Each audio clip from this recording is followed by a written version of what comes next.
어느 화창한 날이었습니다. 정복희는 반찬을 싼 보자기를 들고 딸 서진의 집에 가는 길이었어요. 오랜만에 딸과 손녀를 볼 마음에 왠지 기분이 좋았습니다. 하지만 그때는 몰랐어요. 그 길이 억장이 무너지는 현실을 마주해야 하는 지옥문이었다는 사실을요. 복희는 딸 집 현관에 도착해 초인종을 누르려다 멈췄습니다. 현관문이 살짝 열려 있었거든요. 손잡이를 잡으려던 그때 안에서 사위 정우석의 목소리가 들렸습니다. 현진아, 걱정하지 마. 잘 되고 있잖아. 나도 이 집구석 지겹다. 복희는 순간 귀를 의심했어요. 누군가와 통화하는 것 같은데 이게 무슨 소리지? 이 집이 지겹다고? 당장 달려가 무슨 일이냐고 따지고 싶었어요. 하지만 이어지는 사위의 말에 온몸이 얼어붙었어요. 이제 서진이랑은 정리하고 너랑 살아야지. 우리 미래만 생각하자. 그 말을 들은 순간 숨이 턱 막혔습니다. 가슴이 철렁했습니다. 우리 딸 서진이랑 정리를 한다고? 이혼하고 다른 여자와 살림을 차리겠다는 소리가 분명했어요. 순간 복희는 다리에 힘이 빠져 주저앉고 말았습니다. 가슴이 쿵쾅쿵쾅 뛰기 시작했어요. 온몸이 사시나무 떨듯 벌벌 떨렸습니다. 놀라서 비명을 칠 뻔했지만 입을 틀어막고 참았어요. 서진이는 아무것도 눈치채지 못하고 있지. 내가 얼마나 철저한데. 복희는 간신히 정신을 차리고 문틈에 바짝 다가가 귀를 붙였습니다. 분명히 무언가 숨기고 있는 일이 있었고 그 중심에는 사위가 있었어요. 지금 이 순간에도 딸은 아무것도 모르고 있을 텐데 복희는 믿기지 않았습니다. 조금만 더 정리할 것 정리하자. 우리 계획대로 계속하면 돼. 시간 문제야, 사랑해. 복희는 억장이 무너졌습니다. 결코 마주하고 싶지 않은 진실이 두려웠어요. 통화 상대와 사위가 불륜 관계에 있고 무엇인가 꾸미고 있다는 것이 분명했습니다. 그건 앞으로 딸 서진과 손녀에게 씻을 수 없는 상처를 줄 일이 벌어진다는 의미였습니다. 통화할 때 정우석의 목소리는 달콤했어요. 하지만 복희에게 그 달콤함은 비수가 되어 가슴을 찔렀습니다. 딸과 손녀, 자신에게 그렇게 자상하던 사위가 가족을 버리려는 음모를 꾸미고 있다니. 딸을 위해 모든 걸 다 해주던 정우석이 가족을 배신한다는 건 꿈에도 생각하지 못했어요. 복희는 지금 당장 안으로 들어가 무슨 일이냐고 따져 묻고 싶었지만 문틈 너머에서 들려오는 현실이 너무도 잔인했습니다. 그만큼 믿었기에 딸은 모든 걸 사위에게 맡겼고 정복희도 자신이 운영하던 회사를 사위에게 물려줬습니다. 복희는 정신이 없이 집에 돌아왔어요. 너무 놀라고 기가 차서 눈물조차 나질 않았습니다. 집에 돌아온 옥희는 외투도 벗지 않은 채 조용히 의자에 앉아 깊게 숨을 들이마셨습니다. 방금 전 들은 사위의 말이 머릿속을 떠나지 않았죠. 아직도 믿기지 않는 말들이 귀 안쪽에서 메아리 치듯 울려 퍼졌어요. 마치 오랜 시간 함께했던 가족이 아닌 전혀 낯선 사람의 목소리를 들은 것 같았습니다. 조금만 더 정리하자. 너랑 살아야지. 복희는 두 손으로 얼굴을 감쌌어요. 아무리 생각해도 그 말은 다른 의미로 해석할 여지가 없었어요. 사위가 딸을 두고 다른 여자와 새로운 삶을 준비하고 있다는 확신이 들자 가슴에 대못이 박힌 것 같았습니다. 집만 끝나면 돼. 서진이는 몰라 내가 얼마나 철저한데. 복희는 자신이 바보가 된 기분이었죠. 가족을 배신한 사위 정우석의 민낯을 보게 될 줄 몰랐어요. 복희는 한동안 머릿속이 하얗게 변해 멍하니 있었습니다. 그러다 문득 나라도 정신 차려야지. 내가 무너지면 딸이 나락으로 떨어질 수 있어. 복희는 숨을 가다듬고 고민했어요. 딸에게 말해야 할까? 아니면 모른 채 할까? 아무 물증도 없이 말했다가 괜히 딸과 관계만 안 좋아지는 건 아닐까? 어떻게 하지? 복희는 고심이 깊어졌어요. 우선은 딸에게 전화라도 하자고 마음먹었습니다. 전화를 받는 딸의 목소리는 평소와 다름없이 밝고 씩씩했어요. 엄마, 잘 지내셨어요? 연락도 자주 못했네요. 죄송해요. 복희는 억지로 평정을 유지하며 대답했습니다. 미안하기는 잘 지내고 있으니 내 걱정은 마라. 집엔 별일 없지? 딸 서진이는 곧바로 답했어요. 그럼요. 오늘 아이들이랑 산책도 했고요. 오빠가 간만에 음식도 준비해서 맛있게 먹었어요. 딸의 전화기 너머로 사위 정우석의 목소리가 들렸습니다. 장모님, 건강하시죠? 언제 집에 오세요? 제가 맛있는 저녁 대접해 드릴게요. 그러자 딸은 속도 모르고 복희에게 사위 자랑을 했어요. 엄마 들으셨죠? 저보다 정서방이 엄마를 더 생각한다니깐 다음에 꼭 오세요. 그래 알았다. 잘 지내고 그만 끊자. 전화를 끊고 나서 복희는 더 깊은 한숨을 쉬었어요. 딸은 전혀 눈치채지 못하고 있었습니다. 사위 정우석은 완벽하고 자상한 남편, 좋은 아빠인 척하며 이중 생활을 해왔을 겁니다. 능숙했기에 딸도 주변 누구도 의심하지 않았던 거예요. 이대로는 안 된다고 생각한 복희는 자신의 책상 서랍을 열었습니다. 다이어리와 낡은 주소록 사이에서 전화번호 하나를 꺼냈어요. 몇 해 전 은퇴할 무렵 정리해 두었던 오래된 번호였죠. 손가락이 떨리는 걸 겨우 다잡으며 번호를 눌렀습니다. 여보세요, 최명수 부장? 전화를 받은 상대는 놀란 듯 반가운 목소리로 복희를 불렀습니다. 대표님, 어쩐 일이십니까? 건강은 괜찮으세요? 최명수는 과거 복희가 운영하던 회사에서 함께 일하던 인물이었습니다. 복희와 신뢰가 깊었고 복희가 사위 정우석에게 회사를 넘긴 뒤에도 회사에 남아 일하고 있어요. 복희가 회사를 운영할 때 큰 힘을 보탰고 늘 믿고 회사의 중요한 일을 맡기곤 했습니다. 복희는 최명수 부장과 다음날 만나기로 약속하고 전화를 끊었어요. 복희는 인적이 드문 도심 외곽의 작은 카페를 약속 장소로 정했습니다. 복희는 최명수 부장을 기다리며 다짐했어요. 평생을 바쳐 일군 가족의 행복을 사위 정우석이 무너뜨리게 두진 않겠다고. 대표님, 정말 오랜만입니다. 최명수는 약간 놀란 듯한 얼굴로 인사를 건넸습니다. 복희는 천천히 고개를 끄덕였습니다. 그리고 잠시 주변을 살핀 후 본론으로 들어갔습니다. 요즘 정우석 사장은 어때?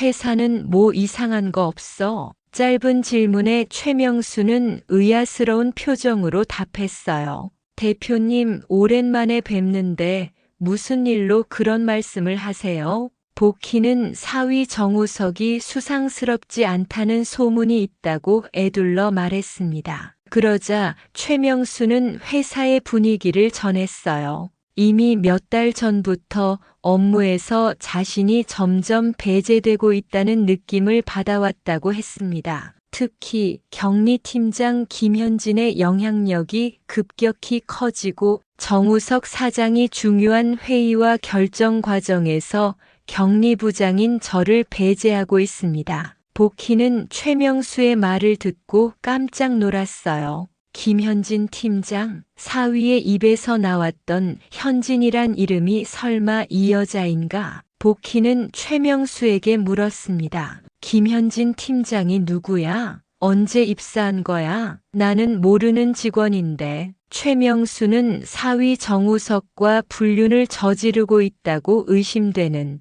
김현진 팀장에 관한 이야기를 이어갔어요. 김현진 팀장은 1년 전 사위 정우석이 특채로 뽑은 직원으로 여성으로서 매력적인 인물이었습니다. 전례도 없는 격리팀장 특채를 두고 회사 안에서는 사장과 특별한 관계가 있기 때문이라는 소문도 있었어요. 사위이자 사장인 정우석은 부장인 최명수는 모르는 일을 김현진 격리팀장이 처리하는 일이 자주 있었다고 합니다. 무슨 일이 일어나고 있는 건지 정확히 모르겠습니다. 근데 분위기가 묘합니다. 통장 흐름도 예전 같지 않고요. 제가 정우석 사장에게 이야기했지만 돌아온 건 저에 대한 견제와 배제였습니다. 복희는 그제야 자신의 직감이 틀리지 않았음을 느꼈습니다. 사위 정우석 사장과 김현진 격리팀장이 불륜을 저지르며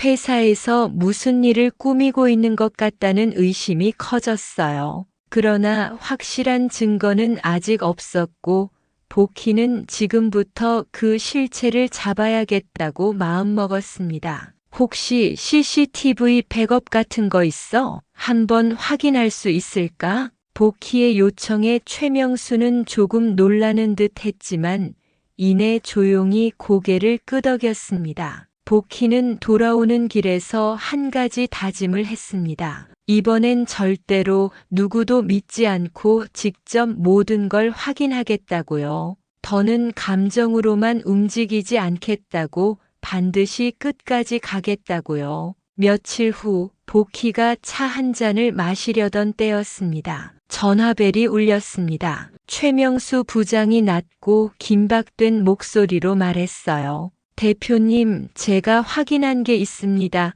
지금 바로 봐야 할 것 같은데요. 1시간 후 최명수는 작은 태블릿을 들고 나타났어요. 얼굴이 굳어 있었습니다. 어젯밤에 백업 시스템을 확인하다가 발견한 영상이 있습니다. 직접 보시고 판단하셔야 할 것 같습니다. 최명수의 목소리가 떨렸어요. 복희는 최명수의 긴장된 표정을 보며 자신의 짐작이 틀렸기를 바랐습니다. 최명수가 건넨 태블릿에는 2개의 영상 파일이 있었죠. 첫 번째 영상을 재생하자 사무실 내부가 보였습니다. 시계는 밤 10시를 가리키고 있었어요. 직원들이 퇴근한 시간 사위 정우석 사장과 김현진 격리팀장이 함께 있었습니다. 둘은 여러 서류를 펼쳐놓고 뭔가를 논의하는 모습이었죠. 정우석이 도장을 꺼내 서류 여러 장의 도장을 찍는 동안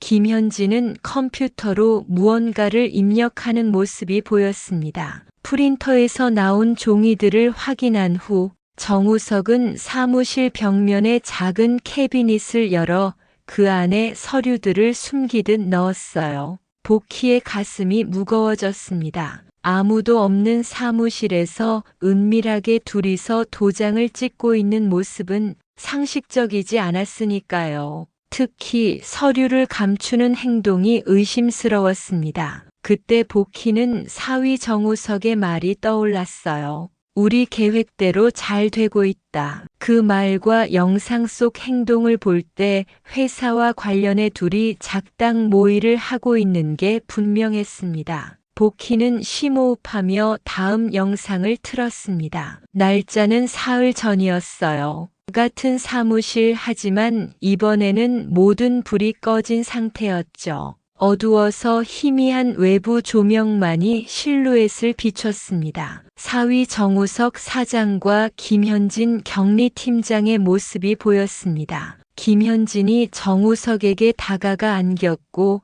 정우석은 그녀의 허리를 감싸 안았어요. 이어진 키스와 애정 표현은 단순한 동료 관계가 아님을 명백히 보여주었습니다. 두 사람은 사무실 소파로 이동했고 더 깊은 애정 행각이 이어졌죠. 복희는 차마 영상을 계속 볼 용기가 나지 않았습니다. 그래서 곧바로 영상을 정지시켰어요. 복희는 한동안 눈을 감고 있다 태블릿을 엎어버렸습니다. 가슴이 찢어지는 듯 했어요. 딸의 남편, 손녀의 아버지가 이런 짓을 하고 있다니 배신감과 함께 분노가 차올랐습니다. 딸 서진의 얼굴이 떠올랐죠. 항상 남편을 믿고 의지하던 딸의 모습, 가족을 위해 희생하던 모습들. 그 신뢰가 이런 식으로 무너지는 걸 지켜봐야 하는 현실이 견디기 힘들었어요. 영상이 나오는 여긴 어딘가? 네, 대표님 격리팀 사무실입니다. 감정이 북받쳐 오르는 것을 억누르며 입술을 꽉 깨물었습니다. 이제 외도와 함께 회사에서 불법적인 일까지 벌이고 있다는 확신이 생겼습니다. 자료를 더 모아야겠어. 김현진과 불륜 관계라는 건 확실한 것 같네. 회사에서 무슨 일을 꾸미고 있는지 알아봐야겠어. 복희는 최명수 부장과 함께 물증을 모으기 시작했습니다. 과거에 인연이 있던 회사 거래, 은행 관계자로부터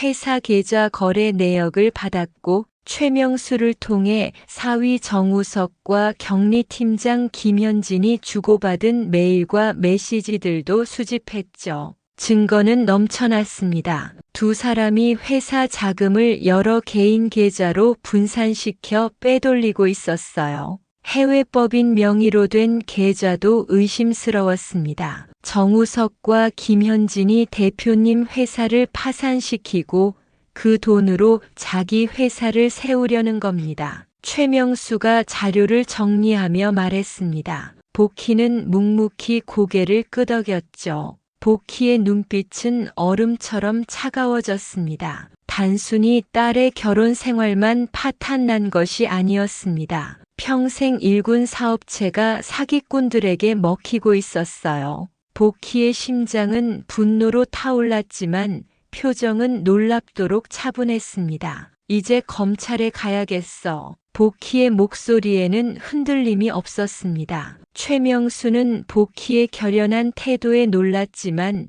이내 고개를 끄덕였죠. 함께 모은 증거들은 이미 넘쳐났습니다. 회사 자금 횡령, 문서 위조, 해외 계좌로의 불법 송금까지. 사위 정우석이 얼마나 철저하게 가족을 배신했는지 확인할 수 있는 증거들이었습니다. 다음 날 복희는 최명수와 함께 검찰청을 찾았어요. 모든 증거 자료를 정리해 제출했습니다. 담당 검사는 자료를 훑어보더니 심각한 표정을 지었죠. 횡령과 배임, 문서 위조까지 상당히 심각한 사안입니다. 최대한 빨리 수사에 착수하겠습니다. 특히 해외로 빠져나간 자금이 있다면 더 서둘러야겠네요. 복희는 담담하게 고개를 끄덕였습니다. 가슴 속에서는 화산이 폭발하기 직전 같은 감정이 끌어올랐지만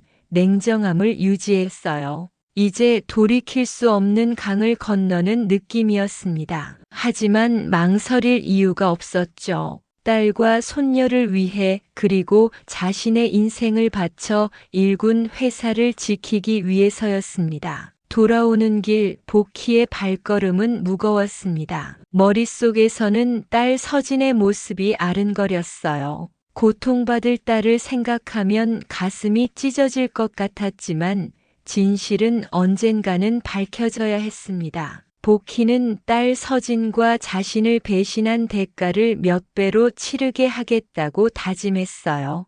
이틀 후 복희의 예상대로 회사의 검찰 수사팀이 들이닥쳤습니다. 압수수색 영장을 들고 온 검사들은 사장실과 격리팀장 김현진의 자리를 중점적으로 뒤졌죠. 특히 정우석이 서류를 숨겨두었던 캐비닛도 확인했습니다. 회사 직원들은 갑작스러운 상황에 어리둥절했고 소문은 번개처럼 퍼져나갔어요. 서진에게 소식이 전해진 건 그날 저녁이었습니다. 회사 직원으로부터 걸려온 다급한 전화. 서진은 충격의 말을 잇지 못했습니다. 검찰이 회사에 들이닥쳤다니, 남편이 조사를 받고 있다니. 전화를 끊자마자 남편에게 연락했지만 연결되지 않았어요. 딸 서진은 남편이 걱정돼 복희에게 연락했습니다. 엄마, 검찰이 정서방과 회사를 수사한대요. 무슨 일인지 모르겠어요.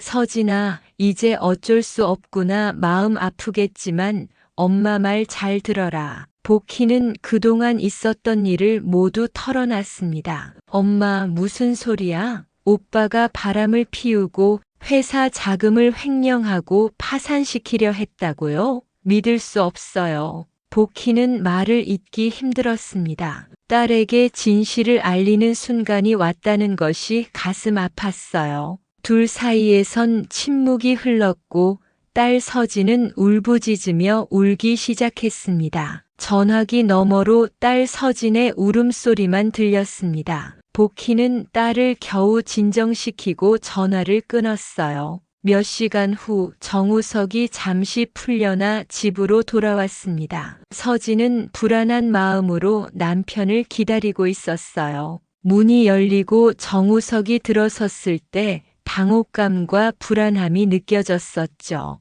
진짜 오빠가 회사 팀장이랑 살림을 차리고 회사를 팔아둘이 도망치려고 했어. 서진이 정우석을 몰아세우며 목소리를 높였습니다. 정우석은 피곤한 표정으로 소파에 주저앉았어요. 오해야 다 오해라고 경쟁사에서 허위 제보를 한 거야. 서진아, 나 못 믿어. 서진은 남편의 얼굴을 유심히 살폈습니다. 서진은 싸늘한 눈빛으로 말했습니다. 엄마한테 이야기 다 들었어. 거짓말하지 마. 내가 어떻게 우리한테 이런 짓을 해. 용서 못해. 뭐라고? 장모님이? 정우석의 눈빛이 흔들렸어요. 정우석은 그때서야 알아챘습니다. 장모님 정옥희가 자신의 모든 것을 조사하고 검찰에 제보했다는 사실을. 그때였어요. 서진아, 집에 있니?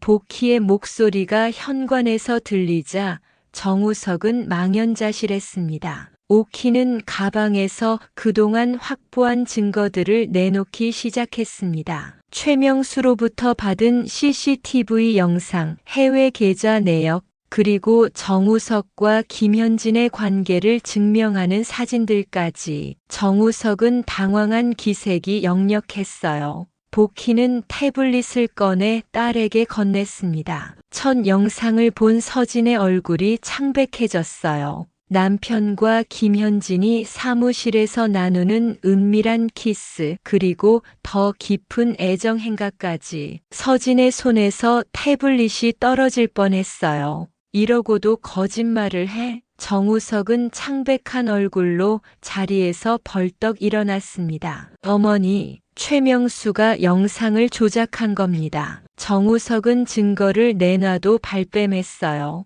복희는 냉정하게 더 많은 증거를 내놓았습니다. 해외 계좌로 빼돌린 회사 자금 내역이야.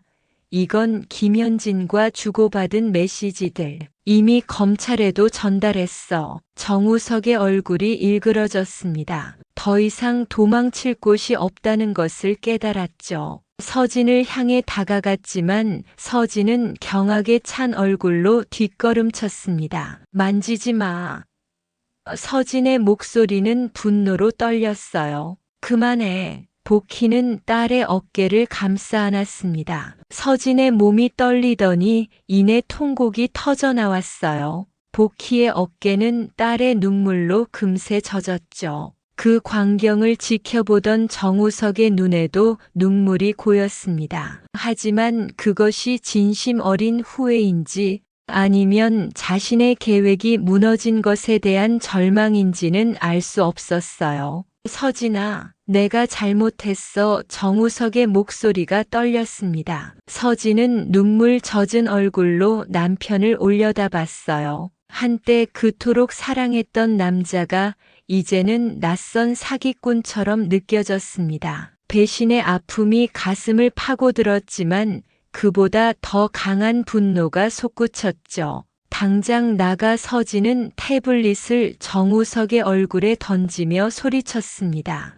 다시는 우리 앞에 나타나지 마. 서진아, 제발 한 번만 기회를 줘. 정우석은 무릎을 꿇고 울면서 빌고 빌었지만 서진은 단호했습니다. 서진은 한때 존경하고 사랑했던 정우석을 보며 뜨거운 눈물이 흘러내렸지만 그것은 슬픔보다는 분노와 배신감에서 비롯된 것이었죠. 가족, 당신에게 가족이 중요했어?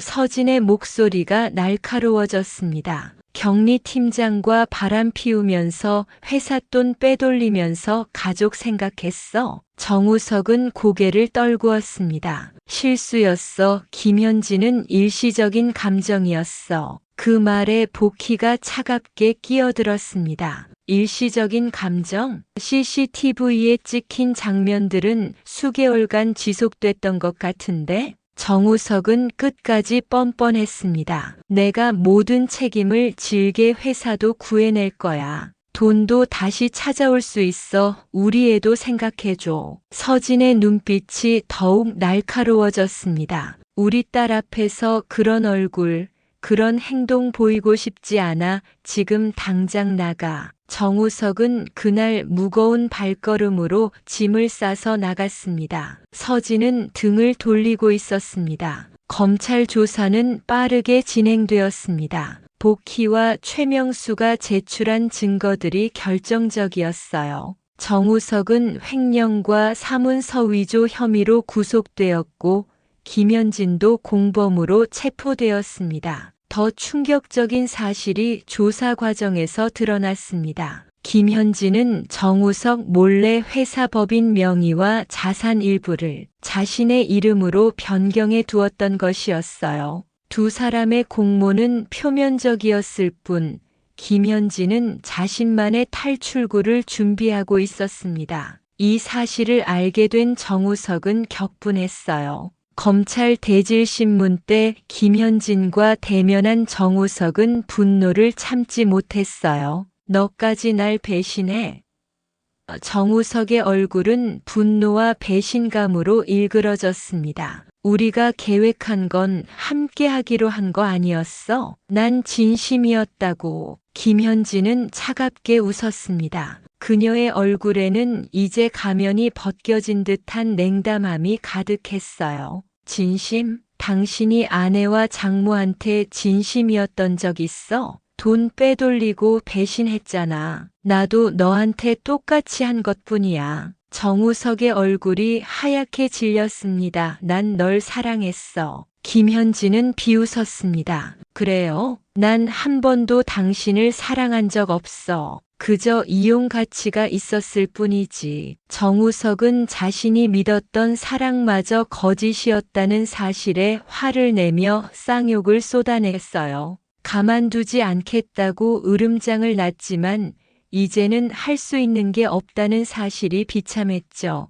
검찰 조사 결과 정우석과 김현진이 빼돌린 회사 자금은 20억 원에 달했습니다. 모두 환수되었고 두 사람은 구속 기소되었어요. 특히 해외로 빠져나가려던 자금도 모두 찾아내 몰수했습니다. 따스한 봄날 복희는 시골집 마당에서 텃밭을 살피고 있었습니다. 지난 3개월간의 폭풍 같은 시간이 지나고 이제 평화가 찾아온 듯 했어요. 멀리서 차 소리가 들렸고 이내 서진과 손녀가 마당으로 들어섰습니다. 할머니.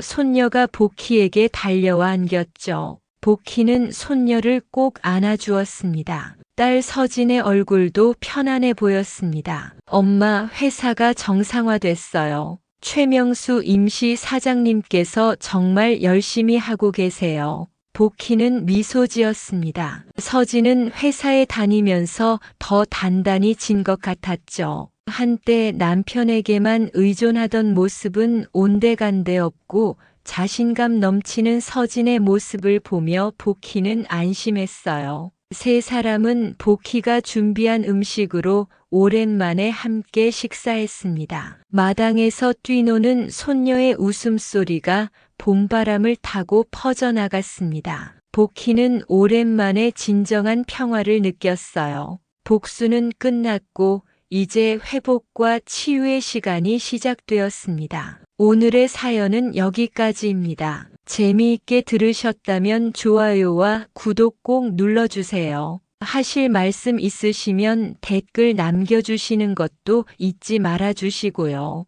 여러분께 재미있는 이야기를 전달하는데 큰 힘이 됩니다. 더 재미있는 사연으로 찾아뵐게요. 긴 시간 영상을 시청해주신 모든 분들께 감사드립니다.